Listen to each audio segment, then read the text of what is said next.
अवधूत चिंतन श्री गुरुदेव दत्त।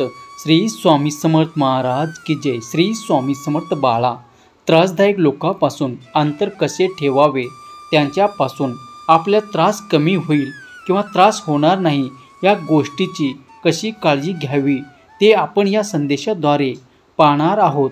पण बाळा, आयुष्य खूप सुंदर आहे, पण काही लोक आपल्या आयुष्यात इतकं नकारात भरतात की आपली आनंदी मनस्थिती खराब होऊन जाते। तुम्ही तुमच्या जीवनात अशा लोकांना भेटलात का कधी आणि त्रासातून गप्प बसला आहात का? त्यांच्याबरोबर वादात अडकून स्वतःची शांतता गमावली आहे तर मग आजचा व्हिडिओ फक्त आणि फक्त तुमच्यासाठी। अनेकदा आपण असा विचार करतो की हे लोक बदलतील, पण सत्य हे आहे की या लोकांना बदलणं आपल्या हातात नाही। आपल्या हातात नक्कीच आहे त्यांच्या बोलण्यामुळे तुमची मन शांतीवर परिणाम होऊ नये यासाठी काही उपाय करणे आवश्यक आहे। हे नकारात्मक लोक तुमच्या आनंदावर, आत्मविश्वासावर आणि एकूणच मानसिक शांततेवर परिणाम करू शकतात। त्यामुळे तुमच्यापासून अंतर राखणे, त्याच्या नकारात्मकतेला प्रतिसाद न देणे आणि स्वतःच्या आयुष्यावर लक्ष केंद्रित करणे हे महत्त्वाचे। जर तुम्ही योग्य रणनीती अवलंबल्यास तर अशा लोकांचा तुमच्या जीवनावर परिणाम होणार नाही। म्हणूनच आजच्या या संदेशामध्ये आपण निगेटिव्ह आणि त्रास देणाऱ्या लोकांपासून सुरक्षित राहण्याचे काही उपाय पाहणार आहोत। हे उपाय तुम्हाला अशा लोकांच्या प्रभावातून मुक्त होण्यास मदत करतील आणि तुमच्या मन शांतीचे रक्षण सुद्धा करतील।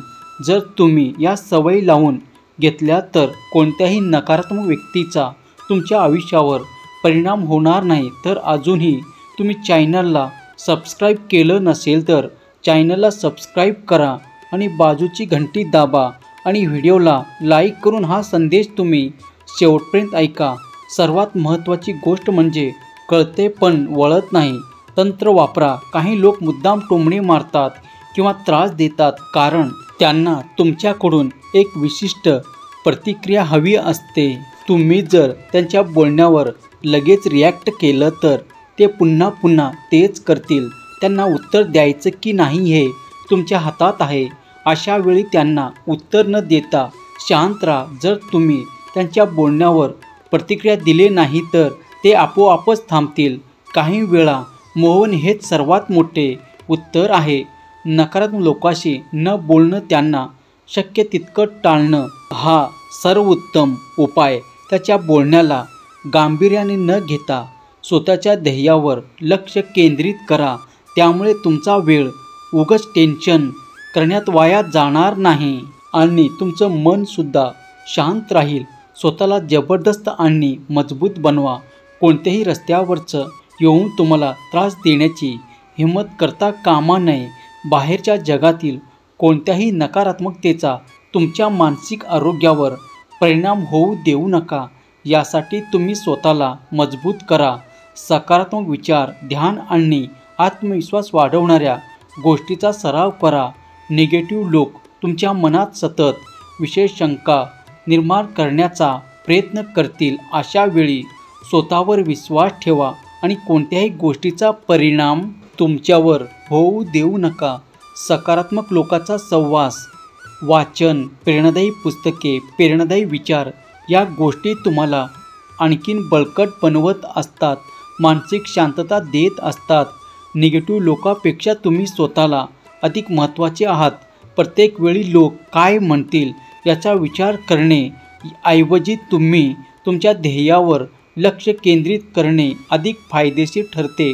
कोणतीही गोष्ट करताना कमी बोलणे आणि जास्त कृती करणे याला तुम्ही प्रथम प्राधान्य दिले पाहिजे।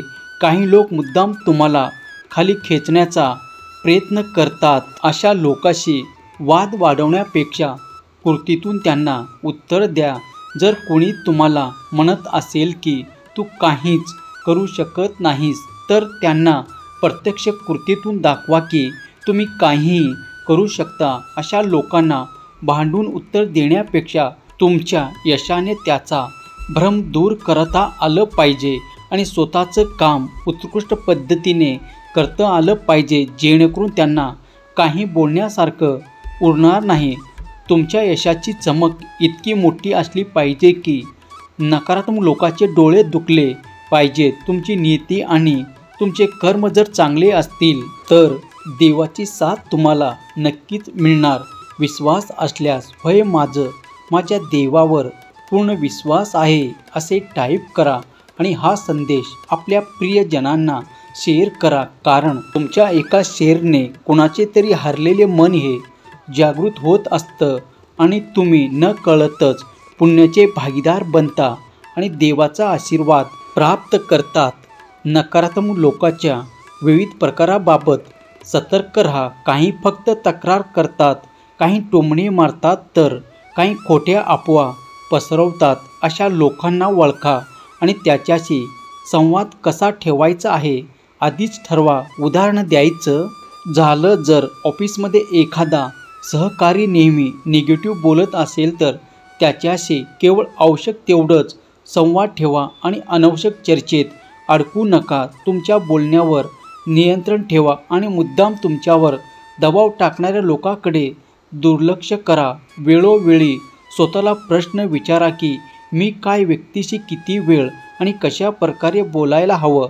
तुमच्या आयुष्यातील सकारात्मक लोकांचा सहवास वाढवा. प्रत्येक माणसाने स्वतःसाठी काही नियम ठरवले पाहिजे ज्यामुळे तो स्वतःच्या मर्यादा ठरवू शकतो. असं ठरवा की मी माझ्या वैयक्तिक गोष्टी कोणालाही सहज आणि सोप्या पद्धतीने सांगणार नाही किंवा मी अनावश्यक वादात अडकणार नाही. निगेटिव्ह लोक तुमच्या सीमारेषा ओलांडून पाहतील, पण तुम्ही ठेवलेले नियम पाळले तर त्याचा प्रभाव तुमच्यावर पडणार नाही. स्वतःसाठी सुरक्षित भावनिक झोन तयार करा आणि कुणालाही तोंड देऊ नका. असे ठराविक नियम आपल्या भावनिक आणि मानसिकदृष्ट्या अधिक सक्षम बनवतात. निगेटिव्ह लोक काय बोलतात त्याच्याकडे लक्ष द्यायचं नाही, त्याच्याकडे दुर्लक्ष करायचं आणि आपल्या जीवनात चांगल्या गोष्टी काय आहेत याकडे आपण लक्ष घालायचं. अशा लोकांमुळे तुम्ही तुमच्या सकारात्मकतेपासून दूर जाऊ नये याची काळजी घ्या. आपल्या कुटुंबावर, ध्येयावर, मित्रावर आणि आनंदायी क्षणावर लक्ष केंद्रित करा. दिवसातून किमान 10 मिनिटे पॉझिटिव्ह विचार करा. स्वतःबद्दल चांगल्या गोष्टी मनात आणा तर तुम्ही सकारात्मक ऊर्जेने भरलेले असाल.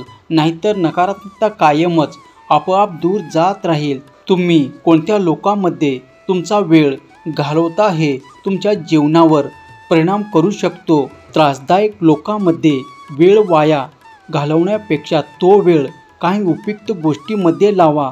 तुमच्या ऊर्जेचा उपयोग तुमच्या प्रगतीसाठी करा. उगाच कुठेही अडकण्याऐवजी तुमच्या ध्येयावर काम करा. कारण वेळ ही सगळ्यात मौल्यवान गोष्ट आहे. ती योग्य ठिकाणी वापरणे गरजेचे. योग्य ठिकाणी नाही म्हणायला शिका. निगेटिव्ह लोक अनेकदा तुमच्यावर जबरदस्ती करून काही गोष्टी करून घेण्याचा प्रयत्न करतात आणि तुम्हाला कोणत्याही अनावश्यक गोष्टीमध्ये अडकायचं नसेल तर नाही म्हणायला सुद्धा शिका. जर तुम्हाला कोणत्याही गोष्टी जर करायची असेल तर ती गोष्ट करा. देवाचे नामस्मरण. श्री स्वामी समर्थ. जय जय स्वामी समर्थ. कारण या नामातच सर्व काही आहे. हा संदेश शेवटपर्यंत पाहिल्याबद्दल धन्यवाद.